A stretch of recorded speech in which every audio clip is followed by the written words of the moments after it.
जब जब अंधकार बढ़ता है और मासूमियत पर खतरा मंडराता है, तब सृष्टि स्वयं किसी न किसी रूप में अवतरित होती है। यह कहानी उसी दिव्य अवतार की है जिसने बाल रूप में ही असुरों के आतंक को चूर कर दिया। गोकुल एक छोटा सा गांव, जहां सुबह की पहली किरणें दूध की सौंधी महक के साथ धरती पर उतरती थीं, जहां बांसुरी की धुन, गायों की घंटियां और गोपियों की हंसी हर दिन को उत्सव बना देती थीं। लेकिन कंस के मन में भय जड़ें जमा चुका था। देवकी के 8वें पुत्र का नाम सुनते ही उसकी नींद हराम हो जाती। हर आहट उसे मृत्यु का संदेश लगती और हर शिशु उसे अपने अंत की छाया दिखाई देता। जब उसे खबर मिली कि वह बालक संभवतः गोकुल में है, तो उसने अपने सबसे भयावह हथियार राक्षसी पूतना को भेजा। पूतना वह नाम ही इतना घातक था कि साधारण व्यक्ति का रक्त जम जाए। वह सुंदरता का ऐसा मुखौटा ओढ़ लेती थी कि कोई भी उसकी वास्तविकता पहचान न सके। उसके स्पर्श में जहर था, उसकी गोद में मौत छिपी थी। वह गांव-गांव घूमकर नवजात शिशुओं को ममता का बहाना देकर अपने विषैले स्तनों से दूध पिलाती और उन्हें मृत्यु के अंधकार में ढकेल देती। यही उसका कार्य था, यही उसका अभिशाप था। उस सुबह गोकुल का वातावरण हमेशा की तरह शांत था। गोपियां घरों के बाहर दही मथ रही थीं, गायें आंगन में बंधी थीं और हवा में वेणु की अजीब सी मधुरता तैर रही थी, मानो कृष्ण स्वयं धुन बनकर गोकुल में बिखरे हों। इसी शांत वातावरण में अचानक एक छवि उभरी, एक अनुपम सुंदरी। उसकी चाल में ऐसी लय थी कि हर दृष्टि उसी पर टिक गई। उसके कदमों की मृदुल ध्वनि मानो कमल के पत्तों पर ओस गिरने जैसी थी। गोपियां मंत्रमुग्ध होकर उसे देखती रहीं। किसी को यह आभास तक नहीं हुआ कि यह सुंदरी दरअसल विनाश का रूप लेकर आई है।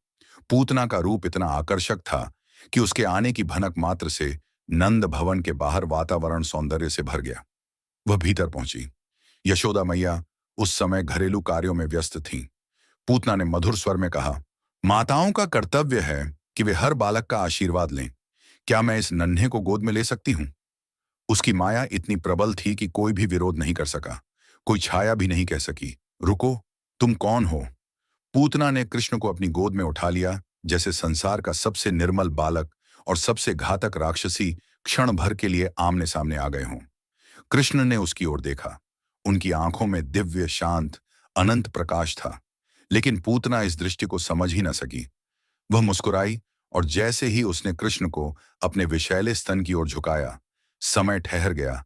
अचानक पूतना के भीतर अजीब सा भय जागा। नन्हे कृष्ण की शांति में उसे आंधी की गर्जना सुनाई देने लगी। उनके छोटे से स्पर्श में उसे अपने विनाश का आभास हुआ और तभी कृष्ण ने उसका दूध नहीं, उसके प्राणों को चूसना प्रारंभ कर दिया। यह कोई साधारण क्षण नहीं था। पूतना का छिपा हुआ राक्षसी रूप फटकर बाहर निकल आया। उसका शरीर विशाल फन की तरह फैलने लगा। आंखें आग की तरह दहकने लगीं। उसके केश नागों की तरह फड़फड़ाने लगे। एक विकराल चीख आकाश में गूंज उठी, जिससे गोकुल की धरती कांप गई। पेड़ हिलने लगे, मिट्टी के घरों की छतों से धूल झड़ने लगी और हवा में एक भयावह कंपन दौड़ गया। और इस समस्त आतंक के बीच कृष्ण शांत भाव से उसके ऊपर लेटे थे, जैसे कोई शिशु खिलौने से खेल रहा हो। पूतना की शक्ति क्षीण होने लगी। उसका महाकाय शरीर ढीला पड़ता गया। उसकी चीखें करुण कराह में बदल गईं और अगले ही पल वह धरती पर गिरी। गिरते ही उसका शरीर इतना विशाल हो गया कि आधा गोकुल उसका आकार देखकर स्तब्ध रह गया। गांव वाले भय से कांपते हुए नजदीक आए और फिर उन्होंने देखा, उस मृत देह पर एक छोटा सा नीलवर्ण बालक मुस्कुराता हुआ बैठा है।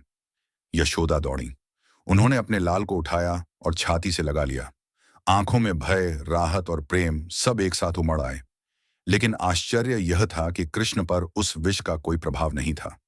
वह तो ऐसे खिले हुए थे जैसे कोई कमल भोर की ओस से नहाया हो। पूतना मर चुकी थी, पर उसकी कहानी यहां समाप्त नहीं हुई। कृष्ण ने उसे केवल दंड ही नहीं दिया, उन्होंने उसे मोक्ष भी प्रदान किया, क्योंकि वह मां के भाव से आई थी। भले ही उसकी ममता छलपूर्ण थी, पर कृष्ण किसी को अपूर्ण छोड़ते नहीं। वह माता बनी, चाहे पापिणी ही क्यों न रही हो। कृष्ण ने उसे उसी भाव के अनुसार मुक्ति दी। गोकुल अब भी इस घटना के प्रभाव में था। लोग एक दूसरे की ओर देखते। यह बालक कोई साधारण नहीं, कुछ दिव्य है। पर वहीं दूसरी ओर यशोदा ने कृष्ण को पकड़ा और झिड़कते हुए कहा, कितनी बार कहा है कान्हा, किसी अनजान के पास मत जाना।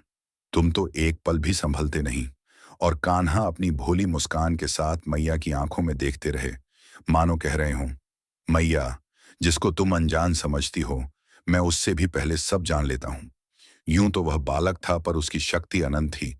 उसकी मुस्कान मासूम थी, पर उसकी दृष्टि ब्रह्मांड के आर पार थी। और वह जहां कदम रखता, वहां अधर्म का अंत निश्चित हो जाता। ये कथा केवल लीलाओं की नहीं, ये प्रमाण है कि जब भी बुराई बढ़ती है, श्री कृष्ण किसी न किसी रूप में अवतरित होकर उसका विनाश अवश्य करते हैं।